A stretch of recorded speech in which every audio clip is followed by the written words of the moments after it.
Minhas saudações ao terceiro ano, sejam bem-vindos. Vamos dar aqui continuidade aos nossos estudos sobre fundamentos de ecologia e hoje nós veremos o assunto relativo à transferência de energia nos ecossistemas. Vamos estudar hoje cadeias e teias alimentares. Compreender o fluxo de energia nos ecossistemas é muito interessante, compreender essa transferência de energia, porque a gente passa a dar importância a cada ser vivo, sabendo que ele é um elo, uma ligação para manter o equilíbrio ecológico. Por exemplo, aí na tua casa, aquela lagartixa branca que anda pela parede, que nós chamamos aqui de osga, também conhecida como troíra, que ela desafia até a lei da gravidade. Aquele ser vivo, ele exerce um importante papel ecológico sobre pragas urbanas, como baratas, moscas, mosquitos. Por quê? Porque eles são seres vivos dos quais ela se alimenta, te livrando da maior parte deles. Mas tem gente que não entende isso, vai lá e mata a inofensiva osga. Da mesma maneira que a osga troíra estabelece uma cadeia alimentar aí na tua casa de fundamental importância no controle dessas pragas, os outros seres vivos mantêm também elos, ligações entre eles baseadas em relações alimentares. É o que chamamos simplesmente de cadeias alimentares. A cadeia alimentar, ela representa uma sequência de seres que servem de alimentos uns para os outros.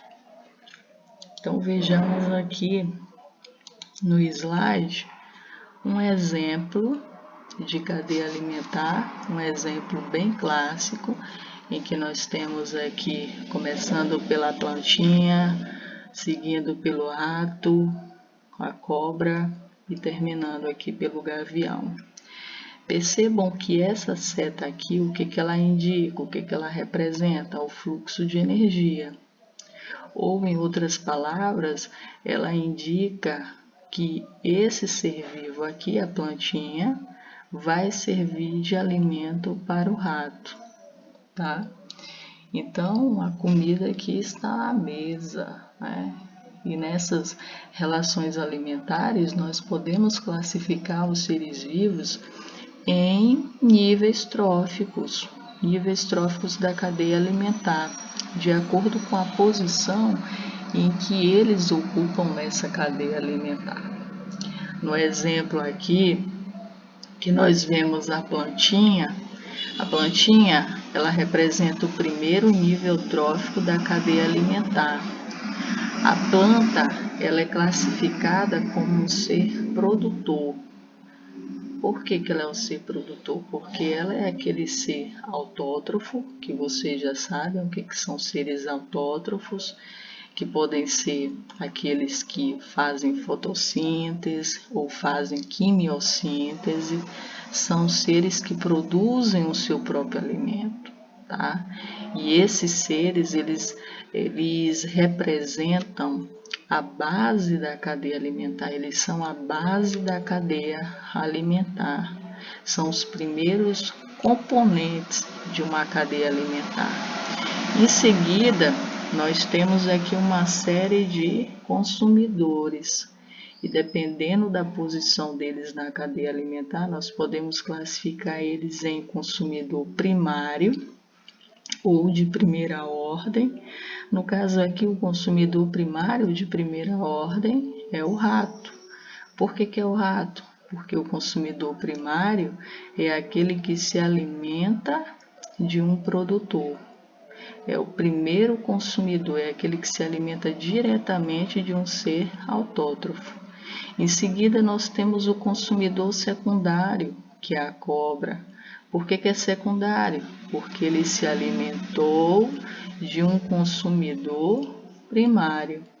E, seguindo aqui, temos o consumidor terciário, que é o gavião, que se alimentou da cobra. E por que é um consumidor terciário ou de terceira ordem? Porque ele se alimentou de um consumidor secundário, tá?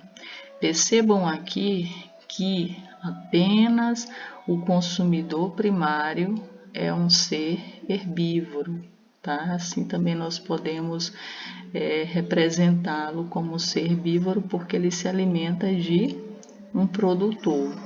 E os demais consumidores, secundário, terciário, quaternário, se assim a cadeia alimentar tiver, e aí por diante, são seres heterótrofos.